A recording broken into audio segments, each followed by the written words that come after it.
Notice CP501 is the IRS's first notice of a balance due.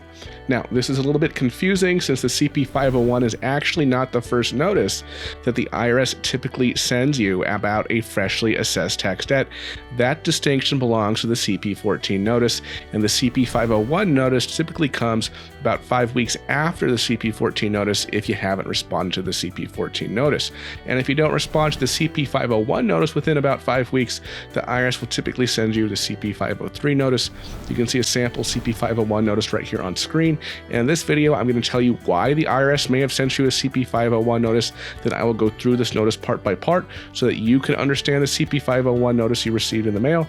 And then later on in the video, I'll tell you exactly what to do if you have received a CP501 notice. So the most common situation in which the IRS will send you notice CP501 is when you filed your tax return for the year in question, but you did not pay in full the amount due indicated on the tax return, including penalties and interest, and the IRS sends you a CP14 notice that you did not respond to. However, there are other situations in which the IRS may send you a notice CP501. For example, if you filed your Form 1040 after the due date and paid the tax indicated on the return, you may think that you do not owe the IRS any money. However, because you filed your return and paid your taxes late, the IRS will likely have assessed both a failure to pay penalty and a failure to file penalty, thus creating a balance due.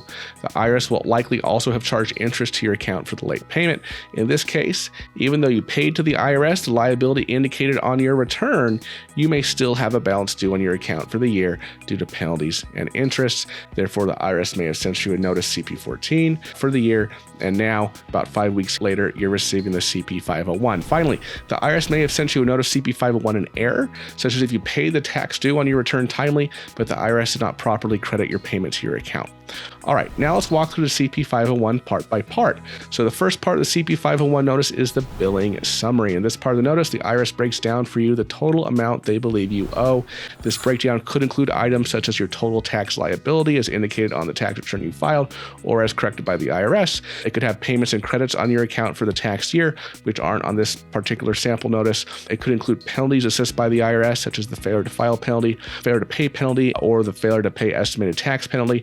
And finally, the amount of interest the IRS has charged on your account for the year. Note that the penalties and interest amounts will increase the longer you delay taking care of the issue. The next part of CP501 notice is the part where the IRS tells you what they want you to do, and naturally the IRS wants you to pay the amount indicated on the notice, and they want you to do it within 10 days. So you can see on the sample notice, the notice date was February 16th, and the deadline for when the IRS wants this individual to pay that debt is February 26th. That's 10 days. The IRS also mentions the possibilities of paying off your balance via an installment agreement. I have a whole video for you on IRS installment agreements. You can check that video out by clicking right up here at the top of the screen. The link is also in the description below. Next, the IRS tells you what they will do if you don't respond. Namely, they will continue to charge you penalties and interest. They also let you know they may even file a notice of federal tax lien against you and may take forced collection activity against you, such as garnishing your wages and levying your bank account. After that, the IRS gives you a breakdown of how they calculated the penalties listed out in Part 1. In the sample notice, the taxpayer is only assessed the failure to pay penalty, which, as it sounds, is a penalty the IRS assesses when you fail to pay your taxes by their due date, generally April 15th of the following year for most individual taxpayers. The penalty is calculated as 0.5% of the tax you owe per month, or part of the month you have an outstanding balance, up to a maximum of 50 months. The failure to file penalty isn't on this particular notice, but that's the penalty the IRS assesses if you fail to file your return by the original due date of the return, or if you filed a valid extension of time to file your return by the extended due date of the return.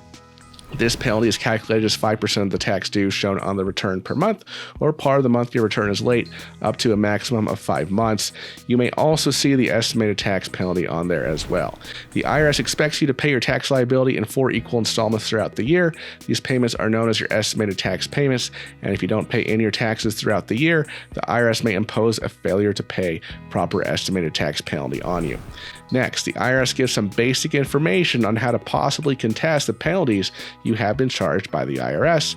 And last but not least, the IRS shares with you how it calculated your interest charges. The IRS interest rate on underpayments is adjusted quarterly. It is currently 7% as of the time of recording. All right, now that we've gone through the CP501 part by part, let's now talk about what you should do if you receive a CP501 notice. And this is just a quick summary. If you want more information on how to contest things with the IRS, be sure to watch my video, How to Fight the IRS and Win. Link to that video is up at the top of the screen and in the description below. But in summary, the first thing you should do when you receive a CP501 is you should check it for accuracy. It shouldn't be any surprise to you or any other American that the IRS makes mistakes from time to time, so be sure to review the IRS's calculations on the CP501 notice. Make sure everything looks accurate to you. If you find something you disagree with, take it out with the IRS. The CP501 notice itself provides you with the phone number you should call if you disagree with something in the notice. Obviously, getting through to the IRS right now is very difficult, so feel free to reach out to us at Choice Tax Relief at 866-8000-TAX. That's 866-8000-829 if you'd like us to investigate your case for you. Our staff is on the phone with the IRS all day.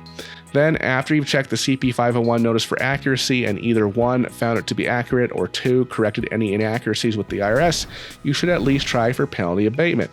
I plan on creating a video on penalty abatement very soon, explaining how to do that in detail. And then at this point, you and the IRS should be in agreement as to how much you owe, assuming there's still a balance remaining after you've taken these initial steps. So now you have to figure out how to deal with this balance.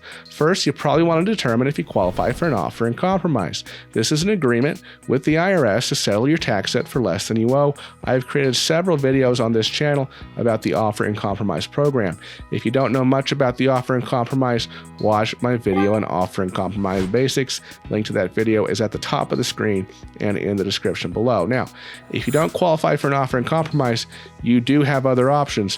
One of those options is to obtain a temporary pause on having to pay the IRS what you owe based on hardship. This is known as currently non-collectible or CNC status. You have to qualify for it based on your financial situation.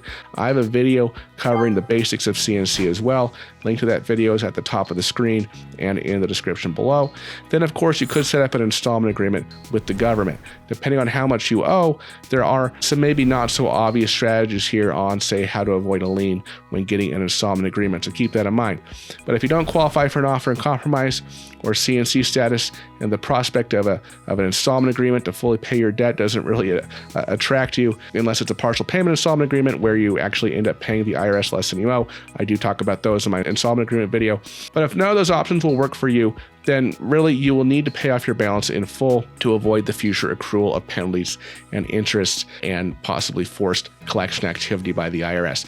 You can pay online at irs.gov/payments. You can also send in a check with the voucher found at the bottom of the first page of the CP501 itself.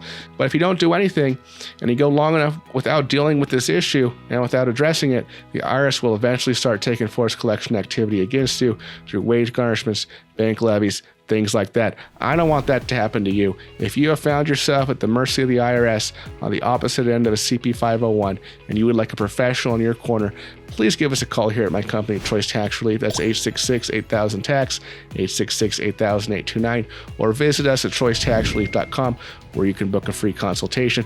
I also have some more tax relief videos for you to watch here on the left side of your screen if you'd like to learn more about this stuff, because this stuff is definitely not common knowledge. I also have a free report for you to download. You can click the button right below my face here. It's a report on 7 tax secrets the IRS doesn't want you to know. A lot of fun stuff for you to absorb here even at the end of this video. Thank you for watching, folks. I'll see you next time. Bye-bye.